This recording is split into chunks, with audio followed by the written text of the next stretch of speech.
വളരെ വളരെ സീരിയസ് ആയിട്ടുള്ളൊരു കാര്യമാണ് ഇവിടെ പറയാൻ ഉദ്ദേശിക്കുന്നത്. ഈ പിണറായി വിജയൻ്റെ ഭരണം അവസാനിച്ച് UDF നിയമസഭാ തെരഞ്ഞെടുപ്പിൽ ഭൂരിപക്ഷം കിട്ടിയപ്പോൾ കേരളത്തിലെ ബഹുഭൂരിപക്ഷം ആളുകളും മുഖ്യമന്ത്രി സ്ഥാനത്തേക്ക് പ്രതീക്ഷിച്ചത് VD സതീശനായിരുന്നു. സതീശനായിരുന്നു കഴിഞ്ഞ 5 കൊല്ലം പ്രതിപക്ഷ നേതാവ്. അദ്ദേഹമാണ് പിണറായിസത്തിനെതിരായിട്ട് ഇവിടെ കുരിശുയുദ്ധം നടത്തിയത്. പിണറായി സർക്കാരിൻ്റെ ഓരോ ചെയ്തികളെയും നിയമസഭയിലും പുറത്തും തുറന്നു കാണിക്കുകയും വാർത്താ മാധ്യമങ്ങളിൽ കൂടി അതിന് പ്രചാരം നൽകുകയും അങ്ങനെ ഈ ദുർഭരണത്തിന് അടിവേരിറക്കുകയും ചെയ്തത് സതീശനാണ്.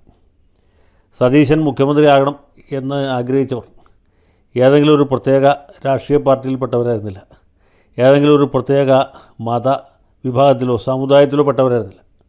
അത് കേരളത്തിൻ്റെ പൊതുവായ ഒരു വികാരമായിരുന്നു. അത് മനസ്സിലാക്കാൻ കഴിയാതെ പോയത് KC വേണുഗോപാലിനും അദ്ദേഹത്തെ പിന്തുണയ്ക്കുന്ന ഏതാനും ഈ സ്വാർത്ഥ മതികൾക്കും മാത്രമായിരുന്നു. CPM-കാരും CPI-ക്കാരും BJP-ക്കാരും എല്ലാവരും പ്രതീക്ഷിച്ച മുഖ്യമന്ത്രി സതീശൻ തന്നെയായിരുന്നു. പക്ഷേ അങ്ങനെ ഒരു വലിയ ജനവികാരത്തെ ഹൈജാക്ക് ചെയ്ത് ചുളുവിൽ മുഖ്യമന്ത്രിയായി കളയാം എന്ന് KC വേണുഗോപാലും അദ്ദേഹത്തിൻ്റെ ആസനം താങ്ങികളായ ചില MLA-മാരും വേറെ ചില ഏഴാംകുലികൾ മാത്രം വിശ്വസിച്ചു. അത് ഈ നാട്ടിൽ നടപ്പായില്ല. ഇത്ര കാര്യമുള്ളൂ. ഞാനിപ്പോൾ അത് കൂടുതലായിട്ട് അതിനെക്കുറിച്ച് വിശദീകരിക്കാൻ ആഗ്രഹിക്കുന്നില്ല. ഇവിടുത്തെ വിഷയം അതല്ല. ഇങ്ങനെ ഒരു സന്ദർഭത്തിൽ ഐക്യ ജനാധിപത്യ മുന്നണിയിലെ ഒരു പ്രബല ഘടകകക്ഷിയായ ഇന്ത്യൻ യൂണിയൻ മുസ്ലിം ലീഗും ഈ അഭിപ്രായത്തോട് യോജിപ്പ് അറിയിച്ചു. സതീശനെയാണ് ജനങ്ങൾ ആഗ്രഹിക്കുന്നത് എന്ന കാര്യം AICC-യിൽ നിന്ന് വന്ന നിരീക്ഷകരെ അവർ ബോധ്യപ്പെടുത്തി. അല്ലെങ്കിൽ നിരീക്ഷകരോട് അവർ പറഞ്ഞു. ബോധ്യപ്പെട്ടോ എന്നുള്ള വേറെ കാര്യമാണ്. ആ സമയത്ത് ബോധ്യപ്പെട്ടില്ല, കുറച്ച് ദിവസം കഴിഞ്ഞപ്പോൾ ബോധ്യപ്പെട്ടു. സ്വാഭാവികമായിട്ടും സതീശൻ കേരളത്തിൻ്റെ മുഖ്യമന്ത്രിയാകുകയാണ്. ഈ പ്രഖ്യാപനം വന്നപ്പോൾ കോൺഗ്രസ്സിലെ സതീശൻ അനുകൂലികളും ലീഗുകാരും ലീഗ് അല്ലാത്തവരുമായ എല്ലാ UDF-കാരും UDF അല്ലാത്തവരും പൊതുസമൂഹവും പൊതുവിലും സന്തോഷിച്ചു.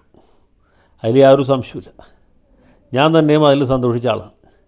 പക്ഷേ ഈ സമയത്ത് തന്നെ മറ്റു ചില തൽപര കക്ഷികളും സമുദായ സംഘടനകളുമൊക്കെ ഈ VD സതീശൻ യഥാർത്ഥത്തിൽ മുസ്ലിം ലീഗിൻ്റെ നോമിനിയാണ്. മുസ്ലിം ലീഗിൻ്റെ പോലുമല്ല, ജമാഅത്തെ ഇസ്ലാമിയുടെ നോമിനിയാണ്. അവർ മുസ്ലിം ലീഗിനെ കൊണ്ട് കോൺഗ്രസ് ഹൈക്കമാൻഡിൽ സമ്മർദ്ദം ചെലുത്തി കൂടുതൽ MLA-മാരുടെ ഭൂരിപക്ഷമുള്ള KC വേണുഗോപാലിനെ അട്ടിമറിച്ച് MLA-മാർക്ക് ആർക്കും കണ്ടുകൂടാത്ത അല്ലെങ്കിൽ ജനപ്രതിനിധികൾക്ക് തീരെ സ്വീകാര്യനല്ലാത്ത സതീശനെ മുഖ്യമന്ത്രിയാക്കി അടിച്ചേൽപ്പിക്കുകയാണ് എന്ന ഒരു നറേറ്റീവ് പ്രചരിപ്പിച്ചു. അതിൽ കുറച്ചൊക്കെ KC പക്ഷക്കാരുടെ ഒരു മുൻകൈ ഉണ്ടായിരുന്നു. അതിനേക്കാൾ കൂടുതലായിട്ട് BJP-ക്കാരുടെ ഉണ്ടായിരുന്നു. ആദ്യഘട്ടത്തിൽ K. സുരേന്ദ്രൻ, PC ജോർജ് അതുപോലുള്ള ആളുകൾ, പിന്നീട് രാജീവ് ചന്ദ്രശേഖർ, V. മുരളീധരൻ അടക്കമുള്ള ആളുകളൊക്കെ ഈ ഒരു പ്രചരണം ഏറ്റുപിടിച്ചു.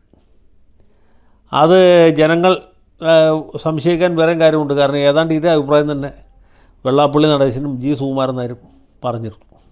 അപ്പോൾ മൊത്തത്തിൽ ഒരു ഭൂരിപക്ഷ സമുദായക്കാരുടെ വികാരം സതീശനെ എതിരാക്കാനും ഇയാൾ മുസ്ലിങ്ങളുടെ മാത്രം ഒരാളാണ് എന്ന് വരുത്തി തീർക്കാനുള്ള ശ്രമം തുടങ്ങിയിരുന്നു. അത് സാധാരണഗതിയിൽ ജനങ്ങൾ തള്ളിക്കളയുകയും ചെയ്യുമായിരുന്നു. കാര്യം നമ്മുടെ മീഡിയ വൺ ചാനലിൽ കുറച്ചധികം ദിവസമായിട്ട് അപസ്മാരം പിടിച്ച പോലെ KC വേണുഗോപാലിനെ എതിർക്കുകയും സതീശനെ ഇങ്ങനെ നിതരാം സ്തുതിക്കുകയും ചെയ്തു.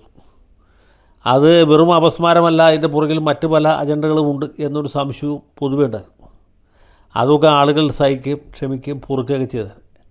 പക്ഷേ തൊടുപുഴയിൽ ചില യൂത്ത് ലീഗുകാർ നടത്തിയ പ്രകടനവും അവർ വിളിച്ച മുദ്രാവാക്യവും സത്യത്തിൽ ഈ വലിയ വിപരീത വികാരമാണ് ഉണ്ടാക്കിയത്. ലീഗാട, ഇത് ലീഗാട, പാണക്കാട്ടെ ലീഗാട, അങ്ങനെ വിളിക്കുന്നതിൽ കുഴപ്പമൊന്നുമില്ല. ആരാടാ ഈ വെള്ളാപ്പള്ളി, ഏതവനാടാ സുകുമാരൻ എന്ന് വിളിച്ചാലും പോട്ടേന്ന് വയ്ക്കാം. പക്ഷേ അത് കഴിഞ്ഞിട്ട് വിളിച്ചത് ലീഗിൻ ഭരണം നിലനിൽക്കും, കേരളത്തിൽ ഞങ്ങൾ ലീഗിൻ നിയമം നടപ്പാക്കും എന്ന രീതിയിലായിരുന്നു. അപ്പോൾ ഇത് പണ്ട് കാലത്തേക്കാണെങ്കിൽ തൊടുപുഴ ടൗണിൽ 8-10 പേരെ കേൾക്കുമായിരുന്നു, കൂടിയ 10-100 പേരെ കേൾക്കുമായിരുന്നു. ഇപ്പോഴത്തെ കാലമല്ലല്ലോ. അപ്പോൾ തന്നെ ചാനലുകാരതെടുത്ത് TV-യിൽ കാണിച്ചു, പിന്നെ YouTube വഴിക്ക് ലോകം മുഴുവനും പടർന്നു പിടിച്ചു.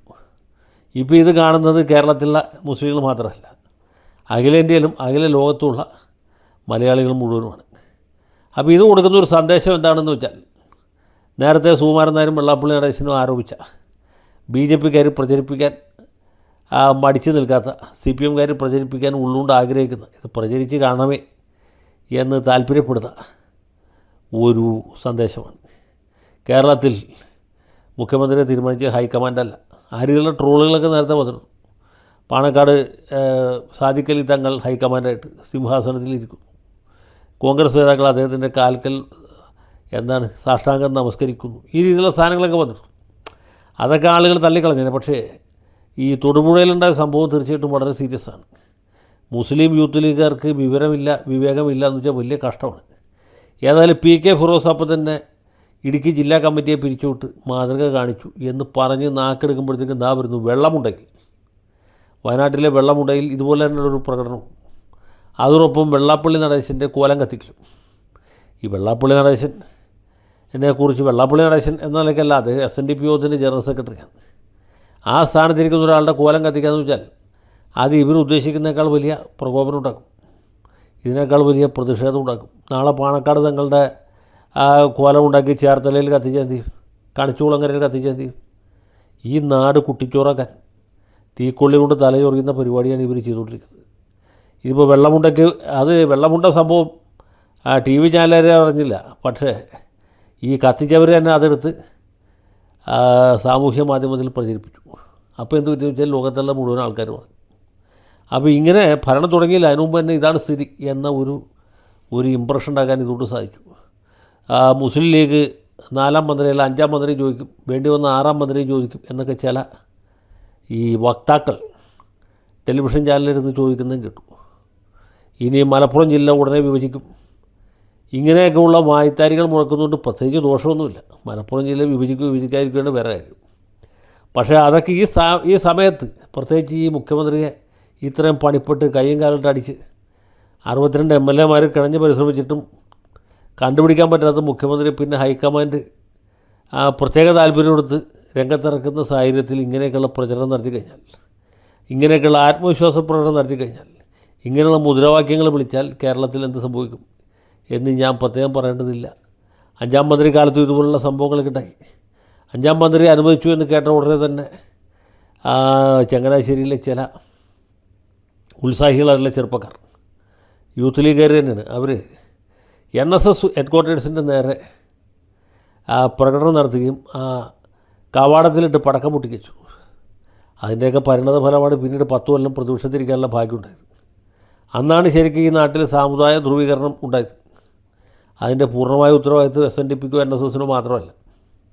ഇങ്ങനെയുള്ള പ്രകോപനപരമായ നടപടികളിൽ കൂടി യൂത്ത് ലീഗും മൂത്ത ലീഗും ക്ഷണിച്ചു വരുത്തിയതാണ്. അതിൻ്റെ 2ാം ഭാഗമാണോ ഇനിയിപ്പോൾ ഈ 2026-ാം ആണ്ടിൽ അരങ്ങേറാൻ പോകുന്നത് നമുക്കറിയില്ല. ഏതായാലും ഈ പ്രകോപനപരമായ പരിപാടികൾ സംഘടിപ്പിക്കുന്നവർ ഒരു കാര്യം ഓർത്തു വെച്ചോളാം, ഈ രാജ്യത്തിൻ്റെ നാനാഭാഗത്ത് BJP വളർന്നത് വെറുതെ അല്ല. ഇതുപോലെയുള്ള ആളുകൾ ഇതുപോലെയുള്ള പ്രവൃത്തികൾ സമയാസമയങ്ങളിൽ ചെയ്തുകൊണ്ടാണ് ഇന്നിപ്പോൾ ആ പാർട്ടി പടർന്ന് പന്തലിച്ച് ഈ രൂപത്തിലായിട്ടുള്ളത്. ഇതിനേക്കാളൊക്കെ രസകരമായ പരിപാടികൾ നടത്തിയിരുന്ന ആളാണ് കുമാരി മമതാ ബാനർജി. ഇപ്പോൾ ബംഗാളിലേക്ക് ചെല്ലാൻ നിവൃത്തിയില്ല. അതുപോലെ ചേരുന്ന ആളാണ് ലാലു പ്രസാദ് യാദവ്, അതുപോലെ മുലായം സിംഗ് യാദവ്. അവർക്കൊക്കെ എന്ത് സംഭവിച്ചു, അവരുടെ പാർട്ടികൾക്ക് ഇപ്പോൾ എന്ത് സംഭവിച്ചു എന്നൊക്കെ കേരളത്തിലുള്ള യൂത്ത് ലീഗുകാരും മൂത്ത ലീഗുകാരും സമയം കിട്ടുമ്പോൾ ഒന്ന് ആലോചിച്ച് നോക്കുന്നത് നല്ലതാണ്. ഏതായാലും ഇങ്ങനൊരു ചൊല്ലുണ്ട്, പുലി വരാൻ വേണ്ടി യാസീൻ ഓതരുത് എന്ന്. പുലി വരാൻ വേണ്ടി യാസീൻ ഓതിയാൽ എന്ത് പറ്റും? പിന്നെ ഖത്തം ഓതിയാലും പുലി പോകില്ല. അപ്പോൾ ഇത് യൂത്ത് ലീഗുകാരും മൂത്ത ലീഗുകാരും പാണക്കാട് തങ്ങന്മാരും കുഞ്ഞാലിക്കുട്ടി സാഹിബും ഓർത്തു വയ്ക്കുന്നത് എല്ലാവർക്കും നല്ലതാണ്.